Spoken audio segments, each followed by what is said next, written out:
I look forward to this event so very much.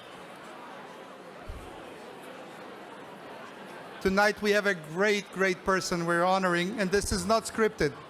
It is me talking from the heart while we're getting seated. And his beautiful, beautiful fiancée and his mother and his aunts, we could not be more happy. But we would like to start with the program, so please do take your seats. If we start on time, we'll finish on time. That's a great incentive. Okay. Mr. Rajneesh Bharadwaj, the chairman of the board of the World Affairs Council Charlotte, will kick it off. Okay. Anyone standing will get a penalty point. No drinks. No. Thank you. Thank you. Okay, a couple more people. Find your seats. Thank you. Mr. Bharadwaj, it's all yours.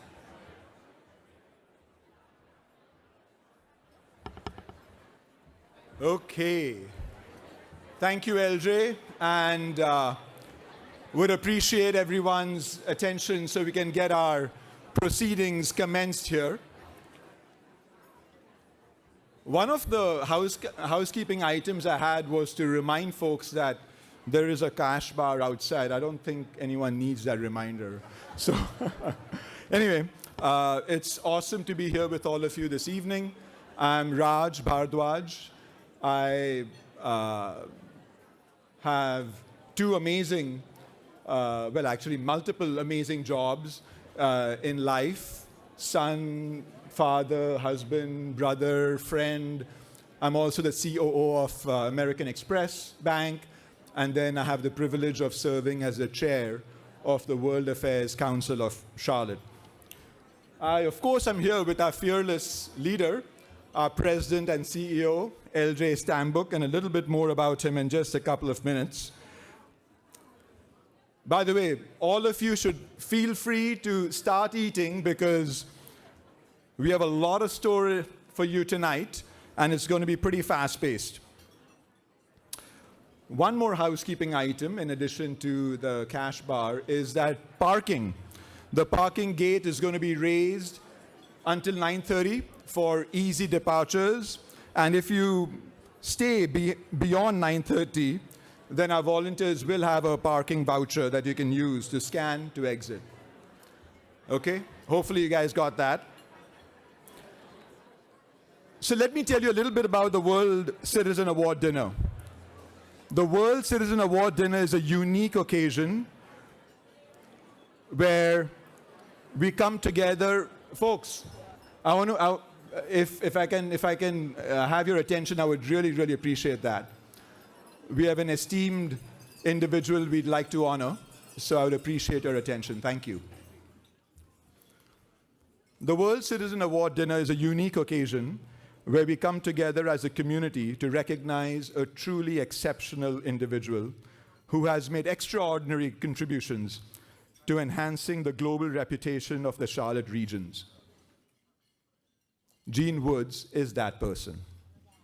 And we come together tonight to commemorate and celebrate our collective good fortune in having him as a friend, colleague, visionary, and a true global citizen. Eugene is an exceptional leader, and leaders like him lead on multiple great things in addition to the daily blocking and tackling that comes with their role in life. In Eugene's case, he leads on a trio of notable things, any one of which would fill the plate of, amazing leaders. So let me spell out for you. 1, the expansion in size and stature of a legendary medical system, Atrium or Advocate Health, which now shares the rare air enjoyed by only a handful of systems in the nation. 2, stepping up to fill a huge community void, the largest city in America without a medical school. This year, that will no longer be the case.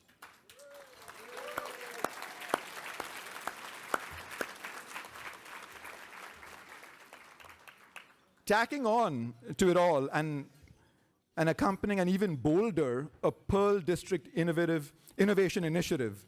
And that's going to be the driver of societal advancements well beyond its healthcare and technological base. That trio and Gene's leadership will be admired and talked about for many, many generations to come. In fact, much like the legacies of other recipients of this World Citizen Award. We'd also like to pay tribute to those who have made significant contributions, just like Gene.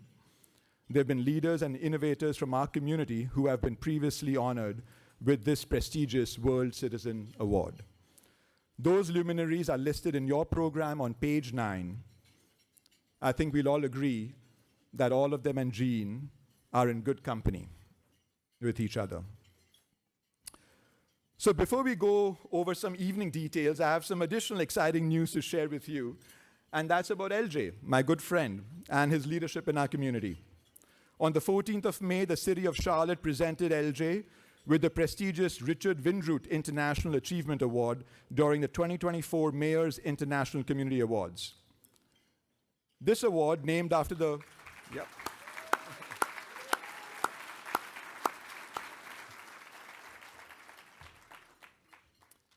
This award, named after the renowned Mayor Windroot, is a testament to his global vision and international education initiatives that help our international community thrive in the Carolinas and beyond. Additionally, on June 13th, the Charlotte Business Journal will recognize LJ as the most admired CEO in business advocacy and services. This accolade highlights his exemplary leadership and impact within the nonprofit sector, reflecting his continued commitment to making a positive and long-standing difference in our Charlotte community.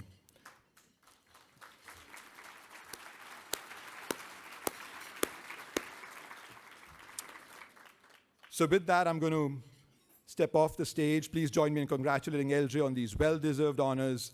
His leadership and dedication have significantly contributed to our council's success and the betterment of our community. Thank you, Mr. Chairman. Thank you so very much. Thank you all for being here. And I have to share with you that actually Gene is also going to get the Most Admired CEO award on that evening, so be there as well. So we have an amazing family table here tonight. Not only do we have Gene and his lovely, lovely fiancée, Lauren, but we have his mom and his aunts. How many aunts? 4. His mom, 4 aunts, Lauren. So let's give them a big round of applause. Let's give them a big, yay! Viva España, yes. Viva, there you go. So I'm LJ Stambuk, and I'm privileged to serve as your president CEO. I'm deeply honored and humbled to be accepting these awards. This recognition means a great deal to me personally, but it truly belongs to the entire World Affairs Council of Charlotte family. And please eat. Please do not hesitate to eat and enjoy your meal. The World of Citizen Award gathering, alongside our various activities year-round, aligns with the World Affairs Council of Charlotte's goal to promote global education and foster international perspectives through dialogue and discussion at the community, teacher, student, and corporate levels. Take a look, please, at your program. You have it on your seats to see how we, with your ongoing support and commitment, impact our community and the world. We recognize that this is not a small feat, but we embrace it with confidence, knowing that you, our committed members, friends, and fellow global citizens, are the backbone of our mission. You propped us forward, encouraging us to strive for more, aim higher, and make a greater impact in Charlotte and our community. Our hope is that tonight leaves you all as inspired and invigorated as all of us at the World Affairs Council of Charlotte are. This evening's program, and this is important, will consist of 2 parts. The first will recognize several important individuals who are instrumental in carrying out our collective mission, including former World Affairs Council board member Rena Arlene, who will receive the 2024 Harold P. Josephson Award. The second and primary reason for this celebration is to honor Gene Woods with the 2024 World Citizen Award. Yes, thank you.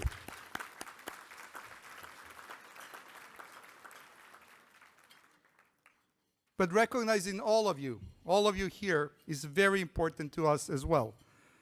So before Raj and I take a momentary leave from the podium, we want to invest a few minutes in highlighting the many people who have played a very crucial part in supporting the mission of the World Affairs Council of Charlotte this year and in making this evening possible. The slides now appearing behind me will have the names of some of these people. Please hold your applause. There are a number of these people. If we applaud everyone, we'll never finish. So please hold your applause, and then I'll let you know when we should applaud everyone together. If your name appears on these slides, please stand and be recognized by your grateful World Affairs Council family. First up, we're most honored and pleased to have with us tonight two prior recipients of the World Citizen Award. Again, we thank these recipients for their former, current, and future contributions to our community and for attending with us tonight. Jim and M.A. Rogers. Pat Rogers, please stand up. I know you hate doing that, but we would like to recognize you. Thank you. No applause yet. No applause yet. Just stand up. Thank you. So you know who they are. Dinner co-chairs. There's a slide behind me. Thank you, M.A. Thank you, Pat. There's a slide behind me that has the dinner co-chairs. Thank you to those distinguished dinner co-chairs whose efforts in making this evening happen were immeasurable. Of course, the Council's board role was immensely instrumental in this undertaking. These are the board members of the World Affairs Council of Charlotte. We also had a dinner committee that worked tirelessly to make this event this evening happen. Thank you so very much for helping and working diligently to make connections and insist in the planning and logistics. These are the members of the dinner committee. Thank you to the World Affairs Council team and volunteers who helped make the magic happen this evening. Thank you so very much. And now is the time to thank you and give a round of applause to all of you that I mentioned.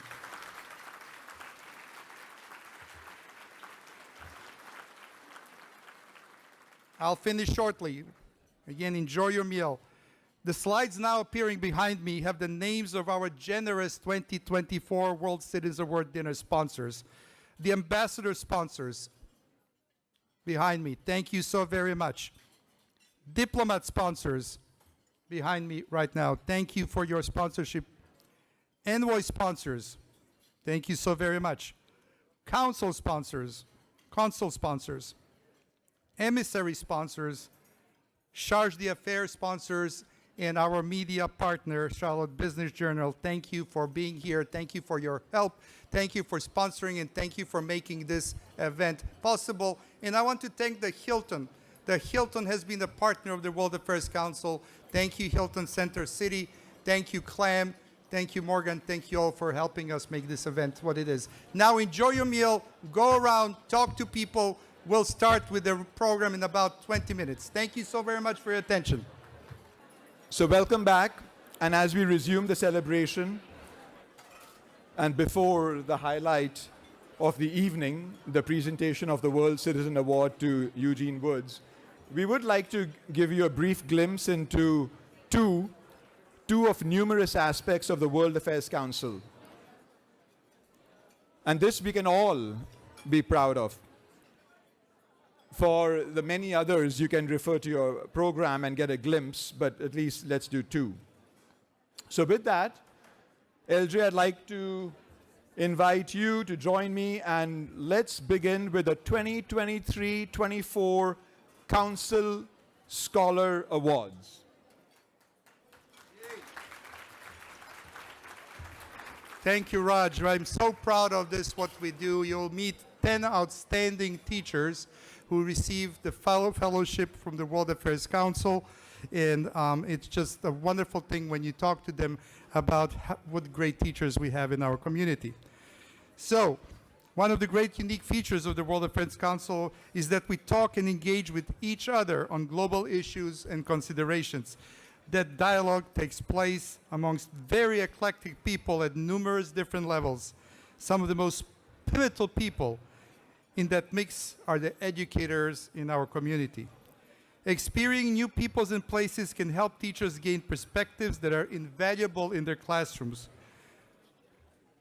Over the years, our Council Scholar Program has enabled these experiences for over Drum roll. 173 teachers from over 76 schools in Mecklenburg and surrounding counties went all over the world, 6 continents, and we have a map of where they went. These grants open the world to those teachers who in turn open new worlds for their students.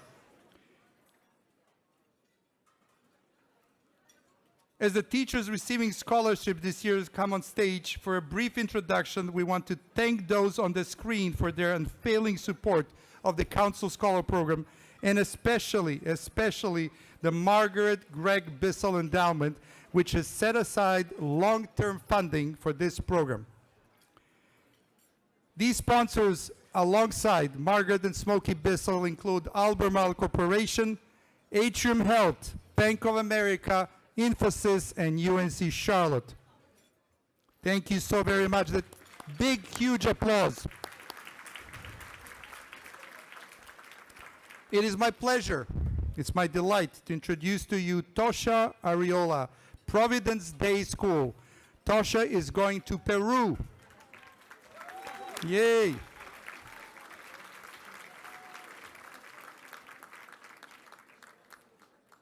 Mark Cook, North Mecklenburg High School. Mark is going to Italy.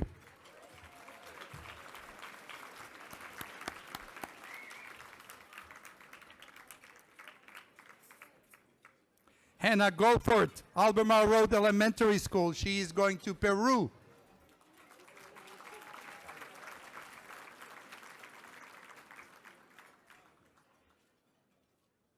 Mark Jenkins from the Myers Park High School is going to Italy. He's not here with us tonight, but thank you, Mark, for all you do. Layla Kia, Palisades Park Elementary School. She's going to Mexico.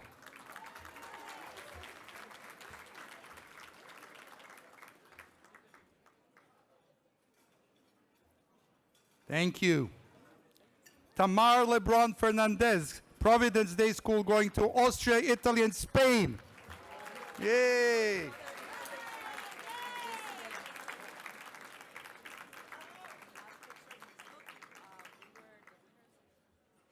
Ginger McAdams, Charlotte Latin School, going to Peru.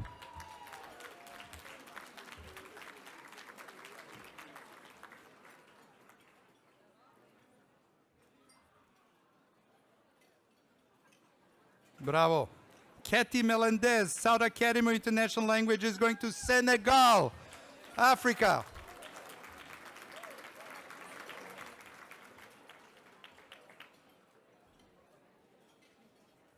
And Allison Wapchuk, Pinewood Elementary, going to Uruguay.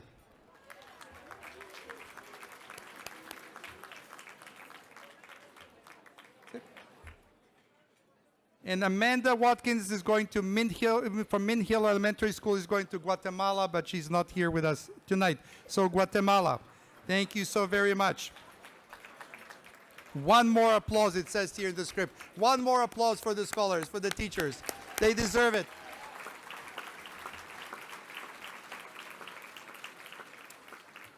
So now I want to talk to you about the Harold P. Josephson Award, which is named after the renowned international scholar and professor who was instrumental in finding our council at UNC Charlotte, where the offices of the World Affairs Council still reside.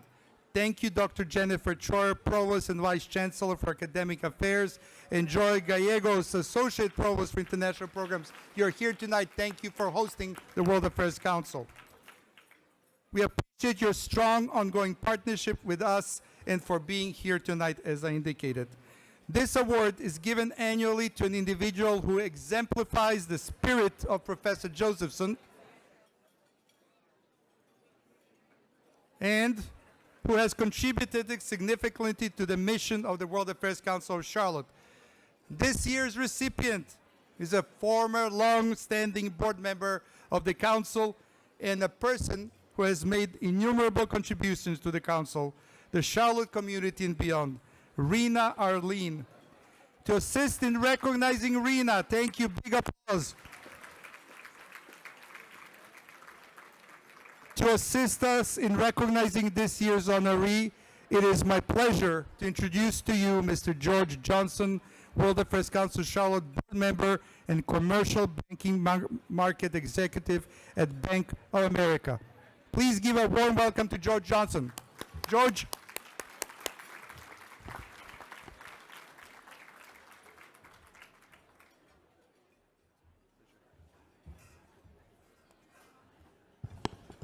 Well, good evening, everyone. I also want to welcome you to the World Citizens Award dinner tonight. Thank you for joining us.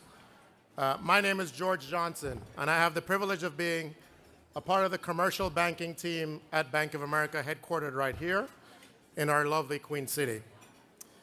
Our company has been a longtime sponsor and supporter of the World Affairs Council, and we are incredibly proud of the work that the Council does, including earlier this year our joint annual event celebrating International Women's Day held at our headquarters up the street.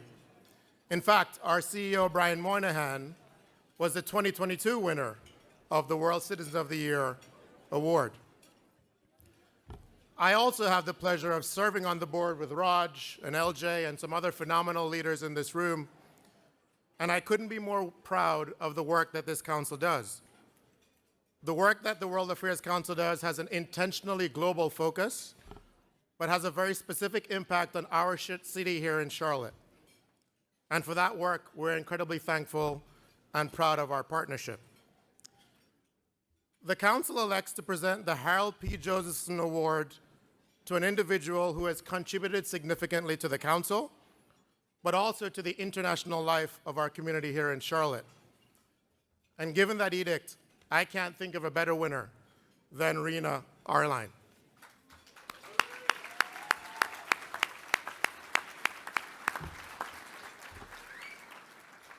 Rena is a managing director at Bank of America, where she is the program director for the Breakthrough Lab. 3 years ago, she was tasked with creating this lab as a global accelerator for tech startup companies in the pre-seed funding stage. Their focus is to provide mentoring and access to capital for women and diverse business owners. Rena has almost 30 years of experience in treasury management and in global payments. Now, Rena also preceded me as a member of the board as well, and she served from 2018 to 2023. You know you have some big shoes to fill when the person who was previously in your role is still winning awards even today. So, in addition to her day job, Rena is the co-chair for the Asian American and Pacific Islander Council. She's the executive sponsor for the Charlotte chapter of the Asian Leadership Network, and through her work with the Sherry Blair Mentoring Program, serves as a mentor to women across the globe, including in Nigeria and in South Africa. But over and above being an exceptional teammate, I consider Rena to be my personal friend, a woman who I greatly admire not only for her professional endeavors, but for her unwavering commitment to community and for her work in fostering diversity, equity, and inclusion. Rena, I couldn't be more proud and I couldn't be more happy for you.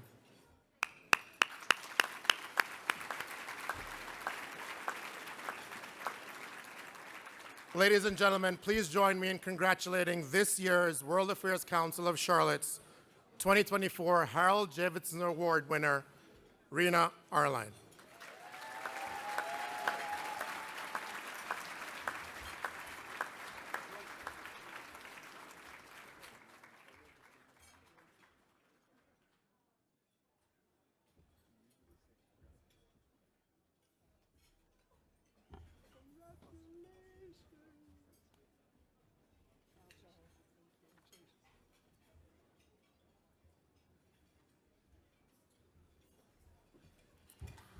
I couldn't be more excited and more humble to be here alongside the council scholars as well as Gene Woods. George, thank you for wonderful comments here. Before I get into my remarks, I quickly want to thank several individuals. One, I want to thank my husband and my younger brother for their continued support and love. My parents and my grandmother, who are not here today, but for the grit, resiliency, and all the sacrifices that they made to actually make me stand here before you today.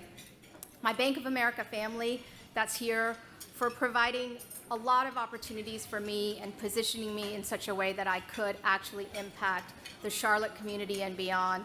And then finally, the World Affairs Council, LJ, Raj, Charlotte, you guys have an awesome team. And I would be remiss if I didn't say thank you to my Rotarian friends that are here as well.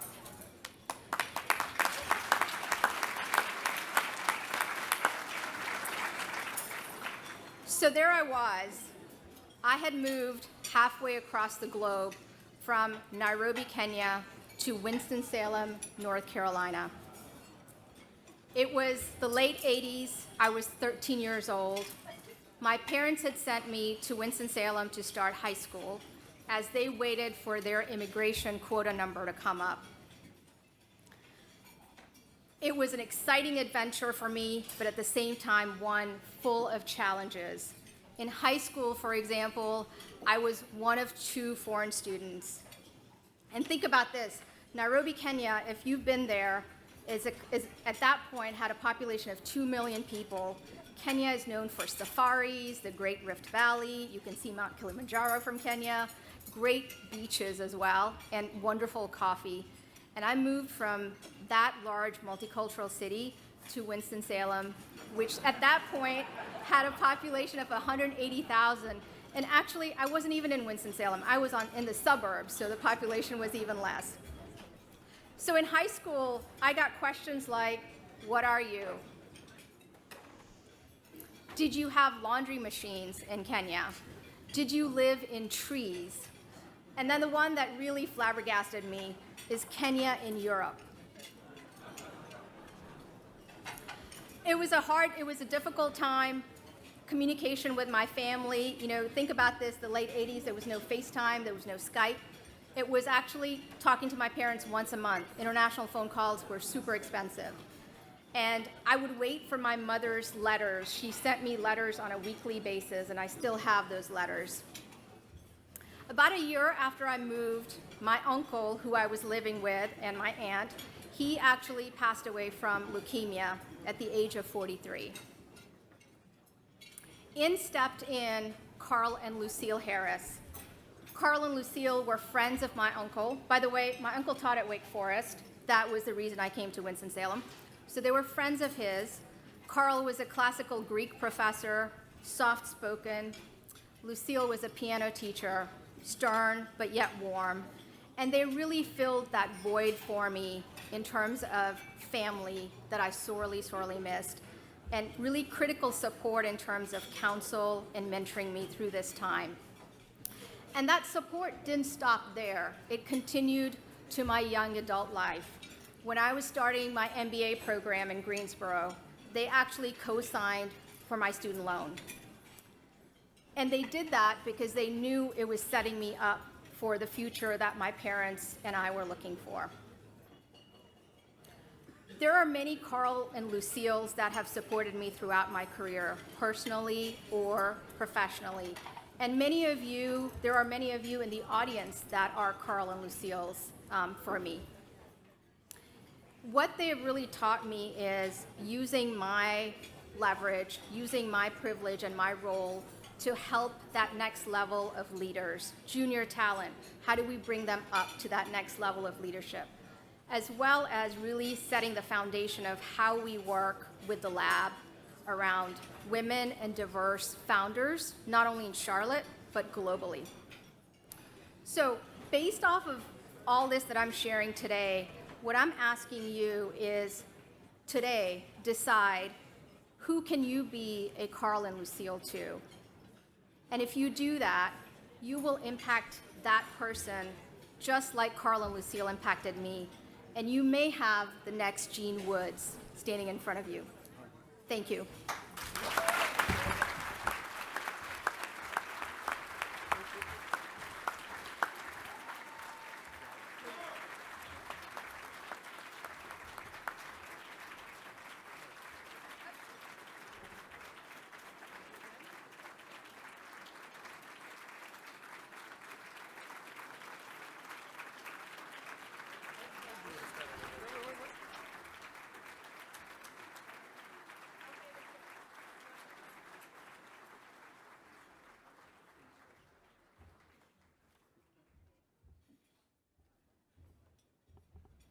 Once again, a heartfelt congratulations to Rena.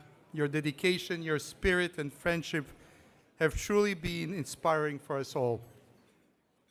Now we have a special surprise for our esteemed World Citizen Award recipient, Gene Woods, and his fiancée, Lorraine Wooden.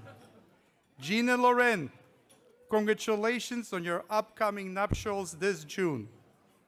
We know, applause, yes.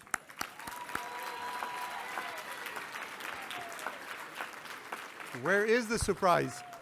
We know you already made some amazing memories together, and we're confident there are millions more to come. And here's to your beautiful journey together. We are delighted to present a musical performance that promises to enchant and uplift. Please join me in welcoming soprano Amanda Sessler and tenor Jonathan Kaufman to the stage as they perform their wonderful renditions of Del Cabello Masutil and O Soave Fanciulli. Enjoy. Thank you.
Congratulations to all of you.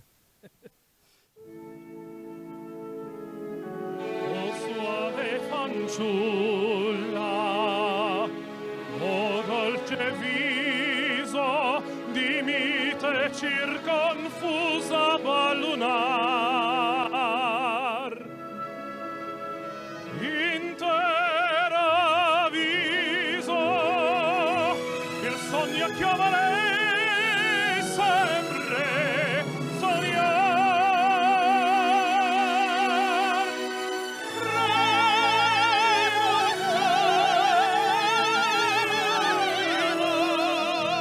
Le dolcezze estreme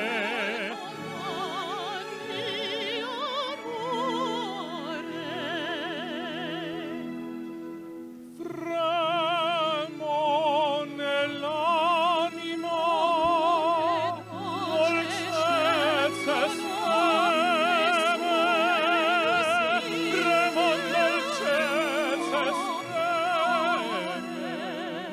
nel bacio freme amor.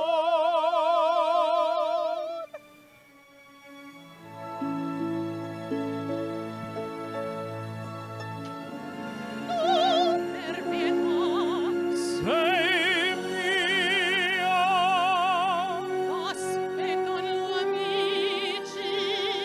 già mi mandi via.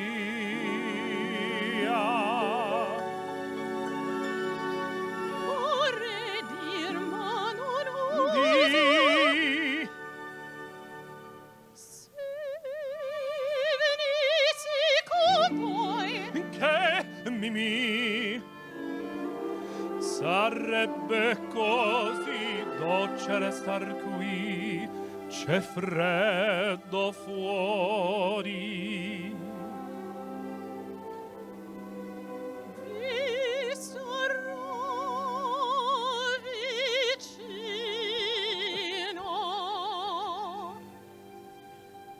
e al ritorno Curioso!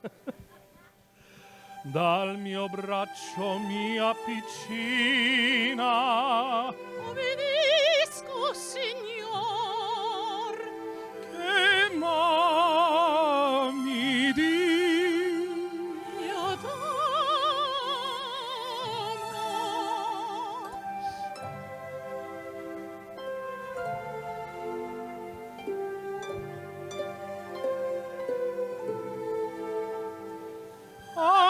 amor, amor.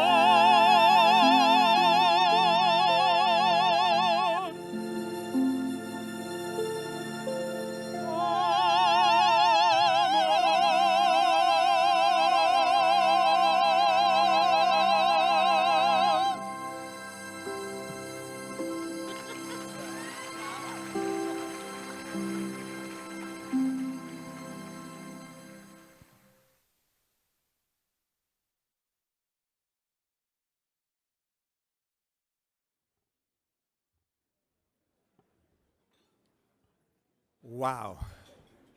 That was fitting on so many levels. Gene is a musician in his own right.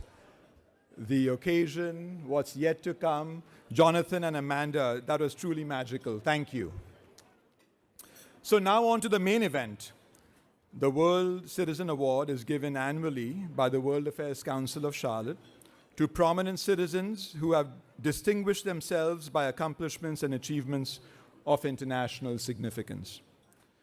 As mentioned earlier, you can find the list of previous recipients in your program, and I'm sure you'll agree that they are all outstanding, internationally recognized figures who make our community immensely proud. It's a distinguished and select group who will be in even better company now with this year's recipient, Eugene Woods.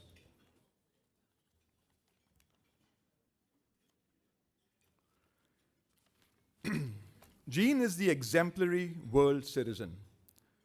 Capturing the breadth and depth of that term with a person like Eugene is a formidable undertaking, but we are going to try. So let's run the video.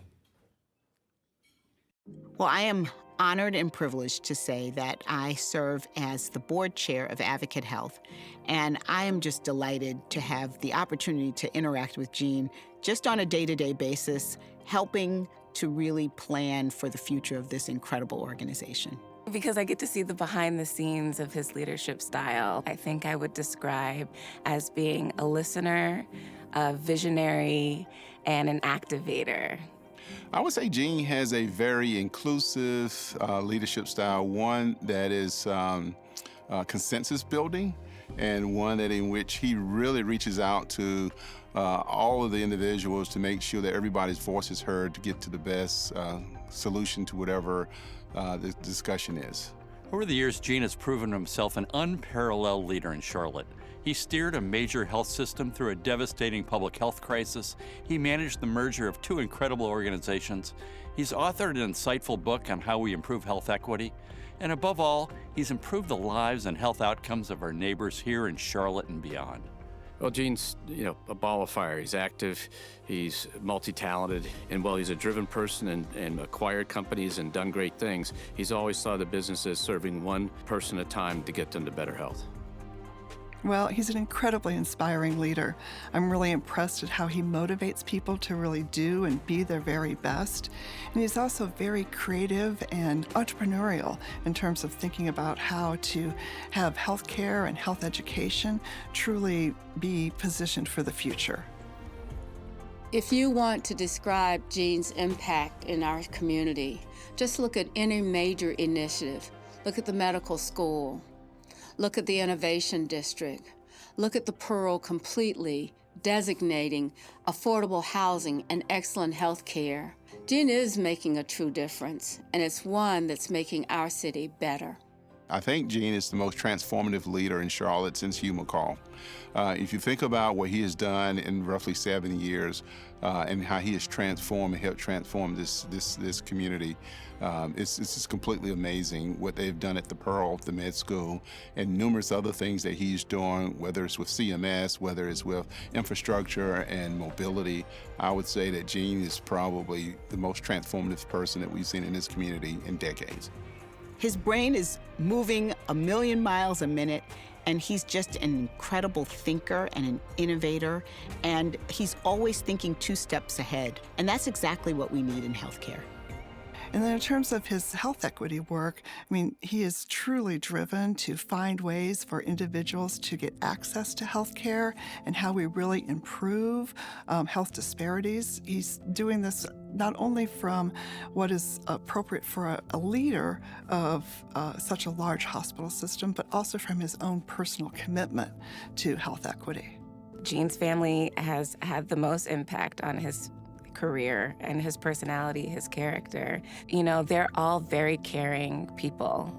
They're always there for you. They always think about you first, think about what they can do to make sure that you're happy and healthy and you have everything you need. And so I think Gene grew up with that, and it's just innately in him. He doesn't even have to think about it. Gene, on behalf of your board of directors, we couldn't be more proud of you for being selected as the 2024 World Citizen Award recipient. We're grateful for having you, and thank you for all that you do.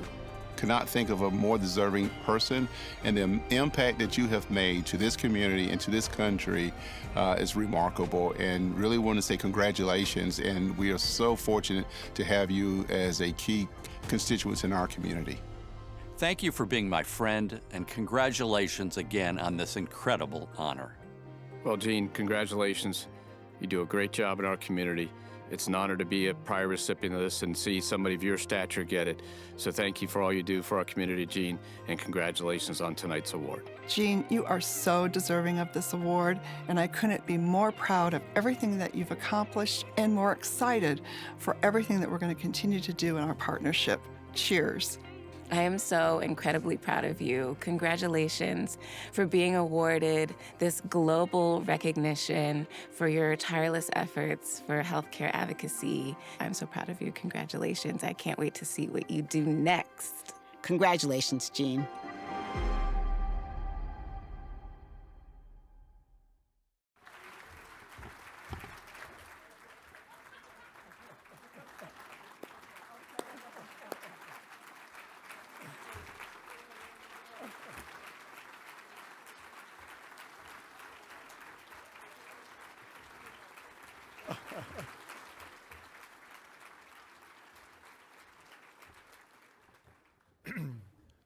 When the video ended with I can't wait to see what you're going to do next. Well, one of the things we know what he's going to do next, and congratulations again. So that's awesome. That really was a spectacular video. Thank you to everyone involved for all their hard work and dedication to making this video, demonstrating how vital Gene Woods has been to the development and prosperity of our Charlotte community and much beyond. Now, Keith Cockrell, a friend of mine, has had a front row seat to those contributions as a peer and friend of Gene. So please join me in welcoming Keith Cockrell, President of Bank of America Charlotte, to the podium.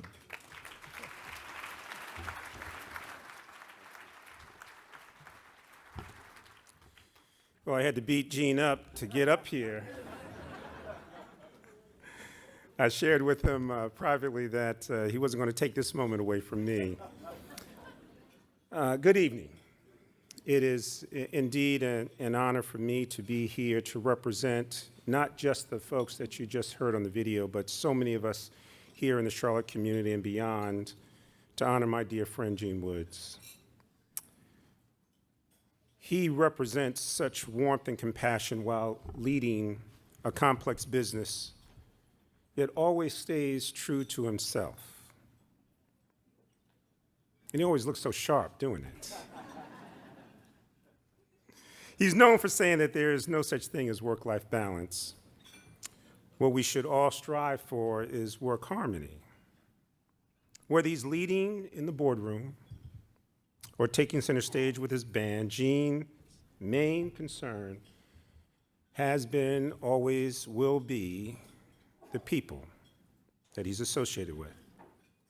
His teammates, so many here this evening to celebrate Eugene, his bandmates, his family, and communities throughout our country. A true testament is this room. As a passionate and inspirational leader, Gene strives for excellence in the workplace and driving impact across our community. Health, healing, and hope for all is more than a tagline to him. It's the embodiment of what he really stands for all. I know this directly because of coming out of the pandemic and all of us being so focused on our future, our children, our youth. We at Bank of America shared the commitment, like so many other leaders in this room, to help our public school system. We made one phone call to Gene, and we now have 50 clinics in our Title I schools provided by Atrium Advocate Health.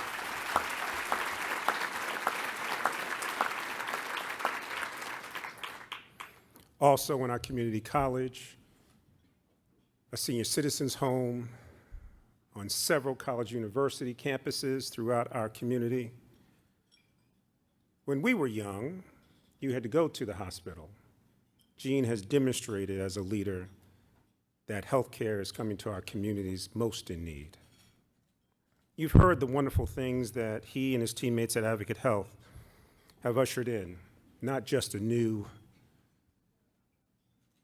school, campus, but I too share this view that this commitment to all, workforce development and economic opportunity for all. This is a man that during COVID, as you heard, with his teammates on the front line, trying to keep them safe and healthy, managed to lead us through a pandemic. All with grit, determination, and above all else, integrity. He's a leader that, quite frankly, we all strive to be. Gene, my friend, congratulations on receiving this year's World Citizens Award this evening. I'm blessed to be your friend and proud of the influence and advocacy you promote across this community for all. Please help me congratulate Gene Woods.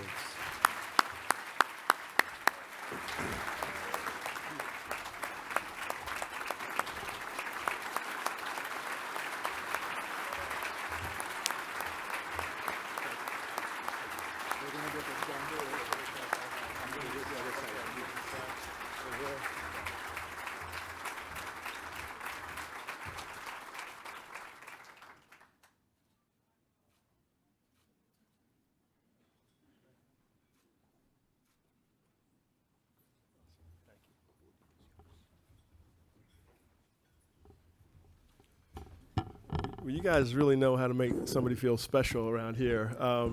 I mentioned my answer here, they don't speak a lick of English. And as all of this video is going on, they're saying, who are they? Are they talking about you? Who are they talking? Is that you? Like they're mentioning your name. So, but thank you for the being here. As I look around the room, I see so many colleagues and friends, and it feels like it's quite a warm gathering.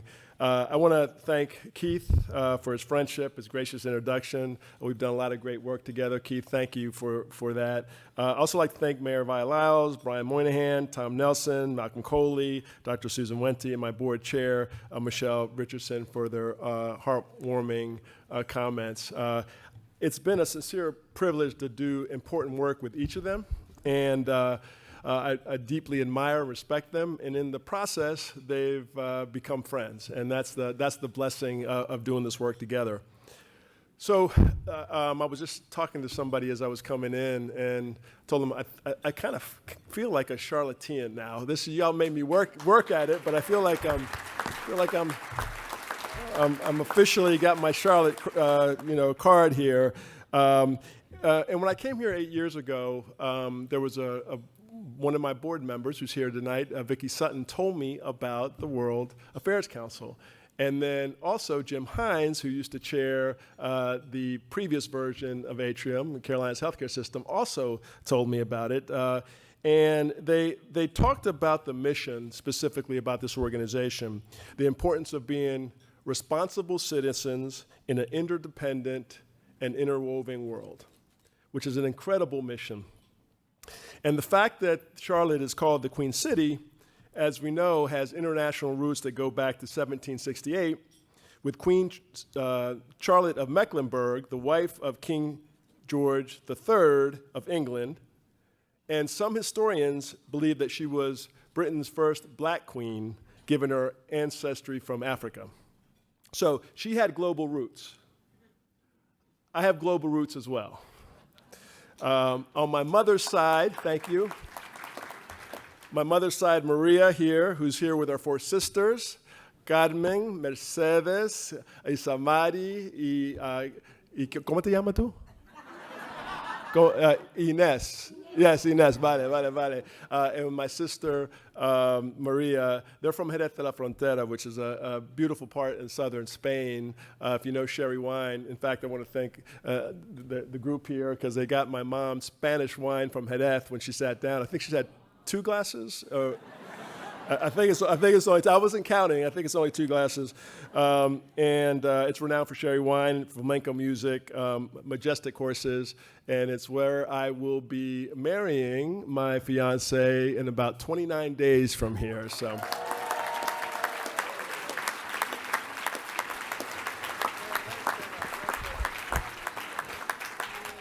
Thank you.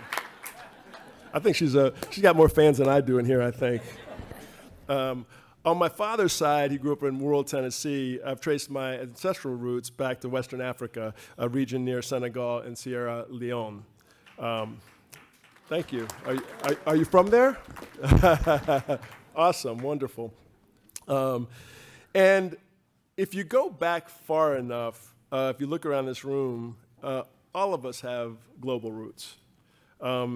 Except for the Native Americans, the ancestral origins of the people in the United States trace back to other countries. We are a nation of immigrants, with every group bringing their own cultures, their traditions, their languages, continuing to add to the diversity that characterizes this country today, which I feel creates the vibrancy and the beauty in the tapestry of our community. For example, I love jazz music. And one of my favorite jazz pianists, actually, is Thelonious Monk, who grew up 3 hours from here in Rocky Mount, North Carolina. And jazz, if you know about jazz, it's the intersection of African and classical European musical traditions. African music contributed the rhythmic complexity, the improvisational spirit, the communal participation, while European classical music brought the harmonic structures, the formal arrangements, the technical proficiency. Some of that you just saw in our wonderful opera singers, right? Which I want to also acknowledge them. I'm not sure, I didn't understand everything, but I think they got married on stage. I think that's what just happened.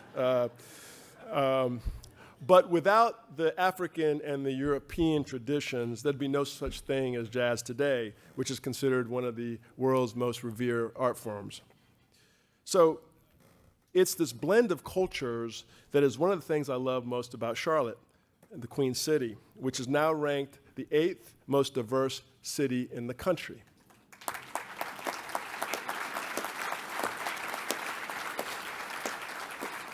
So again, in one way or the other, each of us in this room can be considered world citizens. And so as I was preparing for this talk, I wondered, what does it actually mean to be a world citizen beyond where you were born or where your ancestors were born? And what are the responsibilities that come with being a world citizen? especially given this challenging state of the world that we're in. And so what does that job description look like? And so I did what any inquiring mind does these days. I asked ChatGPT. And in 5 seconds flat, it came up with a very long list of answers, but I chose 3 that I felt were the most compelling. Being a world citizen involves recognizing that we all share this planet and its resources and understand that our individual and collective actions can have impact beyond borders. Number 2, being a world citizen means advocating for universal human rights, including the right to vote and to make one's voice heard in the political process. And 3, thank you. Credit ChatGPT, that wasn't actually my, I want to make sure I source my speech. And the 3rd was being a world citizen is about collaborating across borders to create new approaches to solve the toughest global human challenges. So as I reflected on each of these statements and environmental sustainability, voting and democracy, innovating as a global community, I thought about the unique opportunity that Charlotte has, the Queen City has, to lead in these areas on a national stage. So starting with preserving Mother Earth and the sustainability of our planet. So I grew up Catholic. My mom is still very, very, very Catholic. And she taught me the values that I stand here before you with. And recently, Pope Francis said it's no longer possible to doubt the human anthropic origins of climate change. He went on to say that our Earth is in need of constant concern and attention, and each of us has a personal responsibility to care for creation which God has entrusted to us. The World Health Organization has also said that climate change is the single biggest health threat facing humanity.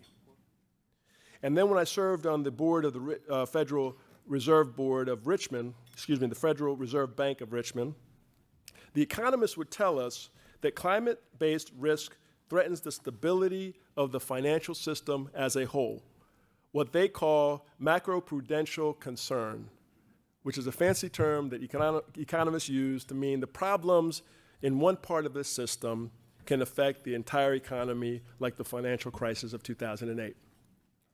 So when the Pope, the World Health Organization, and the Federal Reserve all say the same thing, you know it's serious and you know it's real. So last year, you may recall, June 23rd in New York City had the worst air pollution of any place in the entire world, surpassing New Delhi and Baghdad because of wildfires in Quebec, Canada, 900 miles away. And it produced this smoke containing PM 2.5, which is the smallest and most dangerous pollutant there is, which penetrates deep into your lungs, enters the bloodstream, and causes millions of premature deaths every year. In fact, I was in Milwaukee on that day at a time and was going to go to a restaurant about 3 blocks away, had to actually get in an Uber to go to the restaurant because you literally could not breathe. It felt like there was a combination of burnt charcoal and smoldering embers entering into your lungs. So this is real, this is here, this is now. The real question is, what do we do about it? Because it does feel overwhelming. Well, it's a question that my 2 boys ask me almost every day. What are you going to do about it? A couple years ago, I had the opportunity to travel to the White House with Dr. David Callaway, who was here last year and received the Harold P. Josephson Award. And we were there to sign the Sustainability Pledge. And when I told my boys I was attending this meeting, they said, "Dad, hopefully you're not going to add to the greenhouse gases by just talking about it. Hopefully you're actually going to do something about it, so no pressure that the future of this planet rests on your shoulders." So we were around the table, Dr. Callaway will remember, and it was my turn to talk, and I said, and there was the Secretary of Health and Human Services there, and I said, my boys said that the future of the world rests on this conversation, so I need some fatherly street cred. We actually have to do something that we come back and say that we're here for action, not just to talk. So what are we in Advocate Health doing? Well, first and foremost, we're investing millions of dollars in climate sustainability, environmental sustainability. We eliminated the use of a particular anesthetic gas that we use in the operating room, which is the equivalent of taking 224 cars off the streets for an entire year.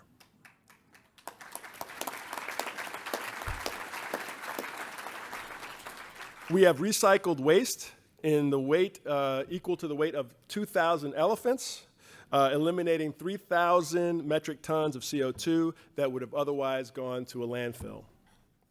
We eliminated 2 million plastic water bottles in our hospitals and transitions to non-plastic sustainable material. And next July, 2 miles from this very spot, we will open the first net zero carbon medical school in this nation.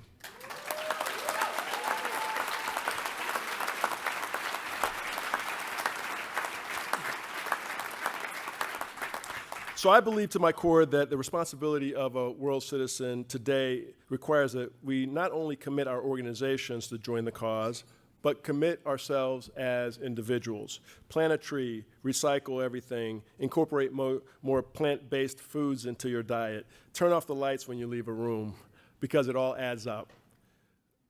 The Irish philosopher Edmund Burke once said, "Nobody made a greater mistake than he who did nothing because he could do only a little." So that's the first thing that ChatGPT had me think about in terms of what is the responsibility of world citizen.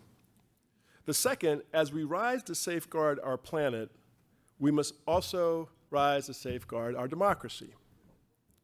This really struck a chord with me a few months ago when I traveled to Selma, Alabama, with fellow friends here from Charlotte to celebrate Bloody Sunday with a group of civil rights activists, where a group of civil rights activists marched across the Edmund Pettus Bridge in 1965 and were beaten up for standing for the right to vote. And crossing that bridge, marking the 59th anniversary of Bloody Sunday, was one of the most moving and powerful experiences of my life. Before we crossed over, we talked to this lady. Her name was Mrs. Bland, and she was 11 years old. Think about that, when she crossed the bridge with her older sister, who was only a couple years older than she was. And they really didn't know what they were getting into, because if you've been there, you know the bridge kind of goes up, and then you can't really see the other side till you go to the crest. And little did they know, when they got to the top, they saw wall-to-wall police officers with batons and got scared. Her sister whispered in her ear and says, "Let's be strong, we can do this." The next thing she knows, she was in a car on the way to hospital, and her sister had 25 stitches, eventually got 25 stitches in her head. These were very brave young women who put their lives on the line for the right to vote before they were even eligible to vote. While there, I also visited the Legacy Museum in Alabama, in Montgomery, Alabama, which I would recommend everybody do. Put that on your list. Seriously, put that on your list. Go to the Legacy Museum in Montgomery, Alabama.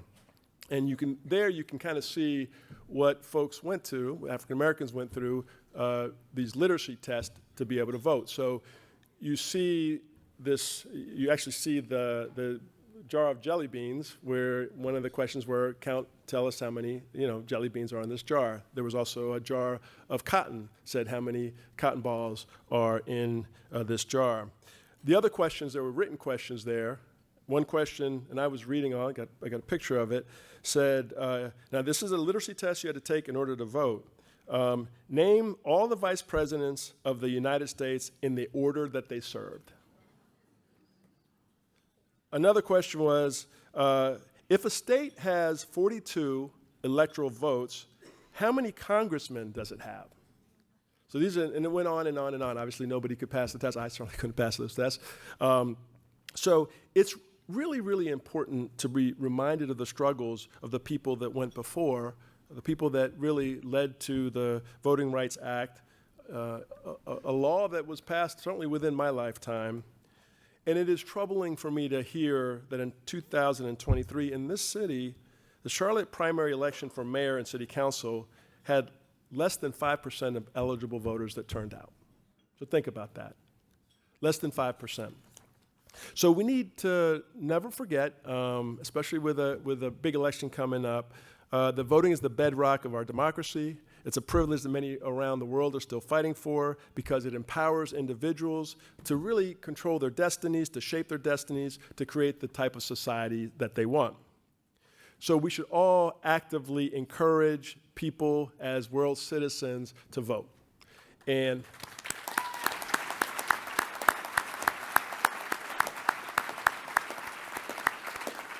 at Advocate, we are providing people with time away from work to vote. And for all of you that are running organizations, let's all do that and sign on that collectively.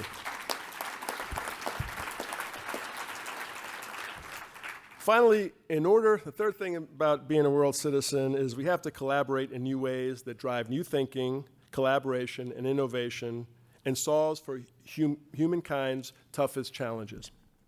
So to that point, in 2003, the Human Genome Project, arguably one of the most important scientific projects in all of human history, sequenced the entire human genome thanks to scientists from 20 different institutions, and they range from 6 different countries: the United States, the United Kingdom, France, Germany, Japan, and China. In 2021, the COVID-19 vaccine was developed through a collaborative effort involving scientists from Germany to Hungary to the US and beyond. And here in Charlotte, at the Pearl, we are bringing together companies whose headquarters range from Strasbourg, France, to Munich, Germany, to Dublin, Ireland, all around the common cause of innovating and solving for humans' toughest medical conditions.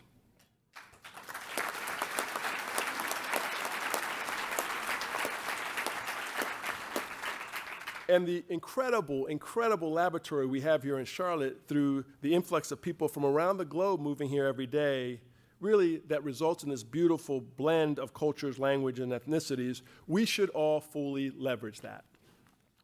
In fact, on a typical day of one of our hospitals in Advocate, we are translating over 100 different languages, from Malayalam to Assyrian to Nigerian, and so forth. So we are a global community. We are all world citizens right here. So in conclusion, let me say this. From Gaza to Israel to Ukraine to Sudan to Haiti, I think we all can agree that we need world citizens who can rise to the greatest global challenges of our time and be the change that this world so desperately needs. And I believe, to my core, that each of us in this room have a very special and unique role to play in our neighborhoods, in our cities, in our country, and in our world.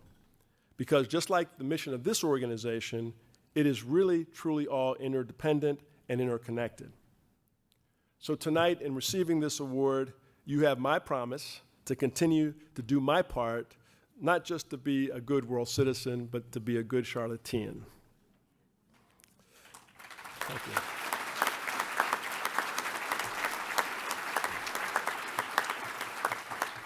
JFK once said that one person can make a difference and everyone should try. So thank you again to the World Affairs Council, LJ, for the tremendous honor, who I accept on behalf of my incredible board. I know some of you are all out there. My team, stand up. I want to just be recognized. My board, please stand up too. Lori, stand up. Tom, stand up. Our board members. There you are. Thank you, and on behalf of my 155,000 teammates of Advocate Health that I'm privileged to serve with, thank you very much and good night.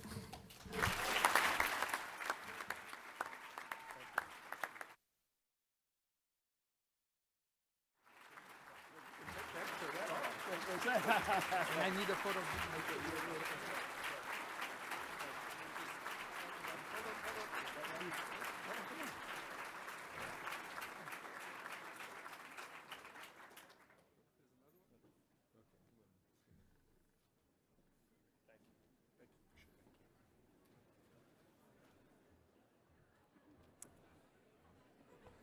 Stay with me.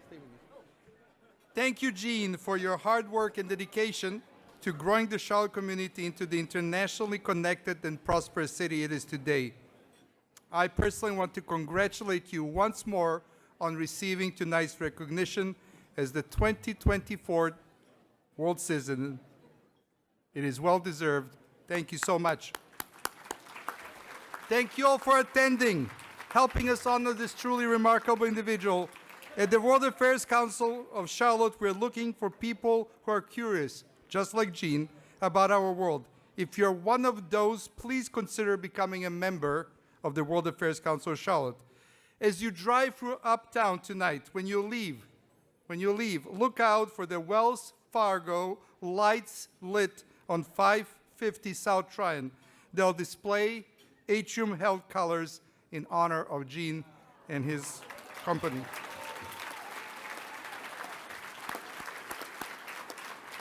So, Mr. Chairman, Rajneesh Bharadwaj, board members, Gene, my team, thank you all for this great work. Safe travels, good night, and we're adjourned. Thank you.